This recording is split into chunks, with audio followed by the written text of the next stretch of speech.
I want you to imagine your health and fitness like a 3-layer cake. Let's just pretend that that's a cake. The biggest part that you need to bake first, this might surprise some people, it's your sleep. If your sleep is garbage, I don't need to know anything about what you're eating or how you're training or what supplements you're taking. Because if you have shit sleep, everything downstream is also going to be affected negatively. It's going to absolutely fuck up your hunger hormones so that you're gonna feel hungry all the time. And when you do get to eat, you're not even gonna feel full on the food that you're eating. Also, if your sleep is garbage, your training is gonna be garbage because you're not gonna be able to recover properly between workouts, and you're not gonna have enough energy going into the workout to put in the performance that you need in order to see the results that you want. The next up, food. The number one thing that I recommend everyone do when they're getting into health and fitness, aside from fixing their sleep, is you're gonna want to start building the habit of tracking your food. You need to know how many calories and what macronutrients are in certain foods. You need to build awareness around what foods you've been eating in the past and see why the foods that you've been eating in the past have given you the results that you currently have. And then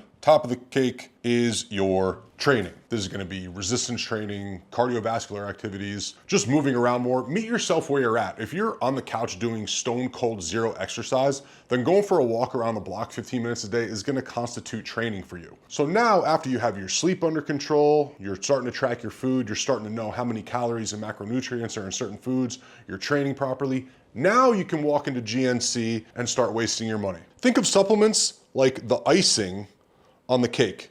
First, you gotta bake the cake, then you can put the icing on. So the top supplements I'd recommend for beginners after they address these 3 core areas, I would say start taking creatine monohydrate. You don't need to overpay for fancy creatine that's not monohydrate. Most Americans are deficient in magnesium and vitamin D, so it's good to look into that as well. Fish oil omega-3s I like. And then if you're having trouble hitting your protein goals and your appetite is not gonna be too affected by using it, a protein powder. So stop trying to put icing on a cake that hasn't even been baked yet. Make sure you have these 3 fundamental areas handled before you even start thinking about supplements.